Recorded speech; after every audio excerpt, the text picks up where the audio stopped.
Hey everyone, what's the good word? Here I am with another Beatles Finds video, and let me tell you something, folks. I got a little bit of everything here. You name it, I've got it. I've got books, I've got magazines, I've got vinyl LPs, I've got vinyl 45s, I've got a rare button, I've got picture discs, box set, CD, imports, everything.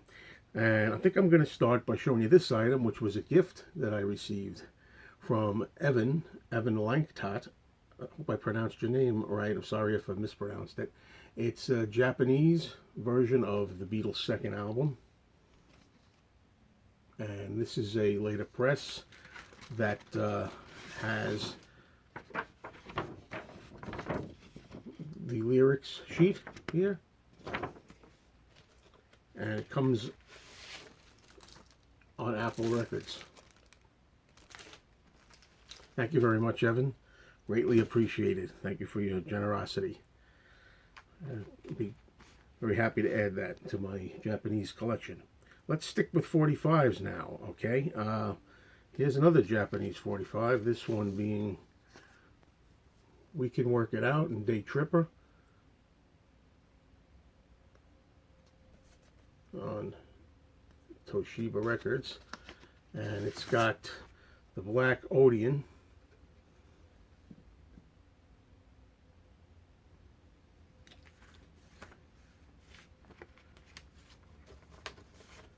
Okay, sticking with the 45s, I have one, not really too wild about this particular one, but I got it anyway. It's made in Italy.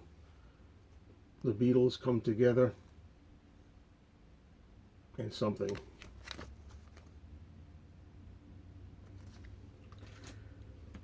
Here's another example where I'm not positive that I didn't have this already. So here it is, but it's such a nice picture sleeve. I got it again. The price was so good.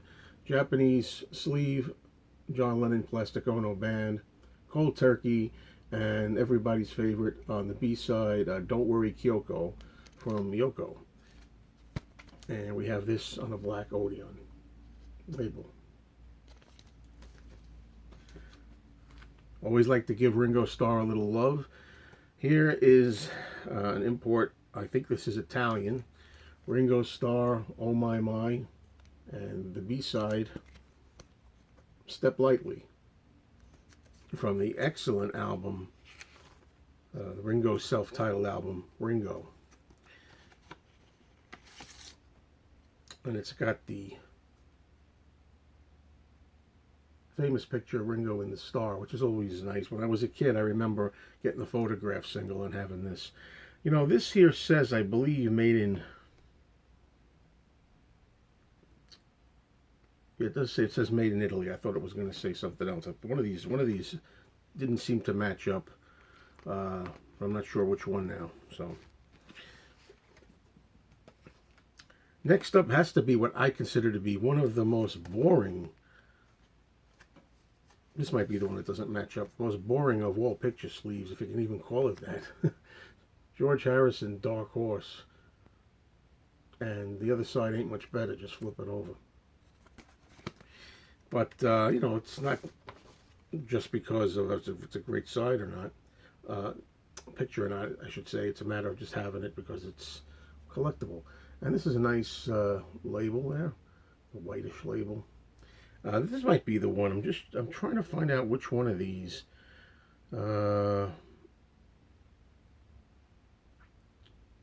This says made in Great Britain, but the sleeve itself, certainly with that code up there, it's usually German or French or something, but it is what it is, and it ain't what it ain't. So I'll leave that to you. I know there's a lot of experts out there that need to talk about different pressings. Okay, next up here. This is an original piece of memorabilia of the Beatles, advertising Beatles stamps. And you can see, oh, in really good condition. Yeah. Beatles stamps are here. So you get your Beatles postage stamps, and even the advertisements are collectible, not just the book of stamps itself, but to actually be able to get the advert. Okay, while I picked this up, I also was at the record show. You might have seen on my record show video where I got that. Also picked this up. Picture disc, No More Lonely Nights, Paul McCartney, from 1984, from the Broad Street film. The ballad and extended remix version of No More Lonely Nights, and Silly Love Songs also. And there's that really weird 80s vibe to Paul and his group with Linda getting all decked out for 1984 style, 83, 84, whenever that particular shot was filmed. Sorry, I'm looking for room to put this stuff after I've shown it. Okay, here was something I stumbled upon which I thought was pretty unusual. I mean, you see Beatles photos and ex-Beatle photos all the time. This was one that I came across at my flea market. It's a picture of John Lennon. Never seen this shot before. He's looking kind of stern, actually. But what's weird about it is, I don't know where this comes from. You can see the back shows that it was hanged, you know, put up on a wall with Scotch tape and everything. But it was just so unusual. It was like for cheap that I got it. But in the very bottom, what is this in the very bottom? There's like a number 12 and a sign. It almost looks like a mugshot. But not that I'm saying it is, but surely it's not. But I thought it was really unusual. So that's a very unusual photo. Of course, I wasn't going to pass it up. Sticking with John Lennon.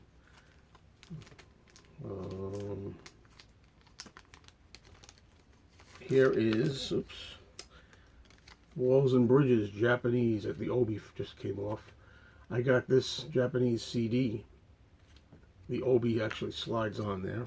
But it's good that it's off because then I can show you. It also has the flippers. This is really like, never been flipped around before, you know. So you can tell it's really tight here. It's never been used like that. So always like this design of Walls and Bridges. I think it's a great design. And it actually comes with advertisement for other John Lennon Japanese CDs. But it has all the stuff that you're used to from the album. It's got like an inner sleeve, if you want to put the CD in the inner sleeve. And the booklet is inside here too. You know, the album, the vinyl, came with a booklet. It's replicated here.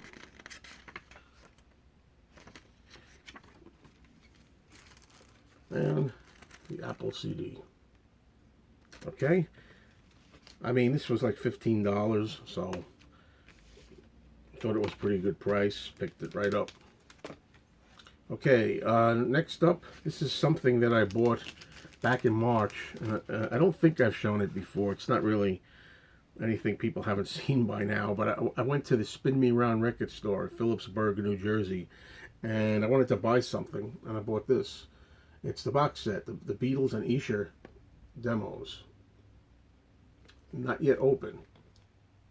Okay, I usually will play the CDs if I'm going to play this stuff. The price was right, and I wanted to spend something because I went there as a guest and they were nice to me. I didn't have that yet.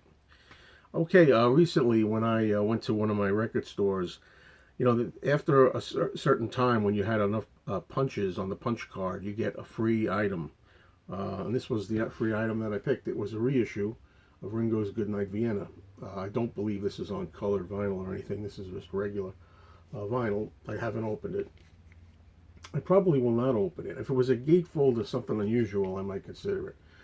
But for now, I'm just going to keep it that way and collect it that way. And it was for free. All right, here's something I picked up, which I think this has got to be original, from 1974 maybe, 1975. It's a pin, a button, Save Lennon. And this was when they were trying to deport John from the United States. And it, you know, it's kind of faded, looks yellowish. Also, the back of it, you know, it has one of those long uh, pins there you can see. So I just think this is kind of vintage, and people will let me know. Not to put you on the spot, Tom, Mr. Beatles Pro, but he usually knows, or other people know. I think it's really cool. Very glad to have it. Now we're going to get to some stuff I got at the flea market recently. Here's a TV guide. Paul looking really good on here. I'm not sure of the year. This is the early 2000s. Paul McCartney. And I really think somewhere I have this actually, because I remember thinking that was such a cool photo of Paul. From 2002 this might be, 2003. Yeah, 2002 I called it. November of 2002. Here's a book by John Lennon's sister, Julia Baird, which I had never picked up. And this time I said, what the hell, it was with a bunch of books. John Lennon, My Brother.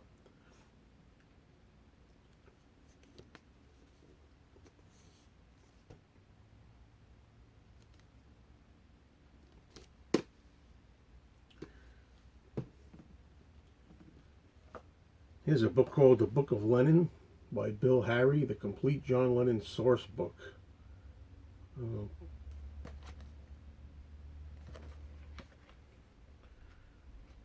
know, I'm not really sure. I mean, a lot of times I've heard some things that Bill Harry has said, which over the years, over the decades, to me, don't really match other things that I'd heard. But you know, Bill Harry was the publisher of Mersey Beat in the early 60s. So, okay, here's a magazine, musician, player, and listener, Ringo. This spotlight's Ringo. I didn't check the year, but I'm guessing it's 1981 based on this picture, which of course matches that Village People kind of standee that I get so many comments about. February 82, so we're close. Here is a songbook for Venus and Mars. You know, I came into a lot of these recently. They're in better condition than this one. This one is one that I did not have. It has the, you know, the album, the songs, photos and stuff, all the music. So let's see, it's just some of the pictures, you know, replicating the gatefold of the album. Always liked that picture. Very 70s. I always thought. Not the best quality pictures to check out online, but so that's one of the ones that I did not have as far as, you know, music books. The last item I'm going to show for this video is Growing Up with the Beatles. This is a book that I really recommend. It's about a young guy named Ron Schomburg, and there's an early picture of him there. I think he grew up in Kansas City, and he wrote this book talking about his experience step by step as the Beatles came out with new albums, and then into the solo years, and his personal experiences. The reason I got this was I had this already. It's back on the shelf, but it's missing the poster. This comes with a poster, and I'm not going to pull it out, but I'll just tell you that this poster that's in here is this picture here. Full giant poster of that. So that's it, folks. I thank you all for watching. Have a great morning, noon, at night, depending on your situation. Talk to you soon.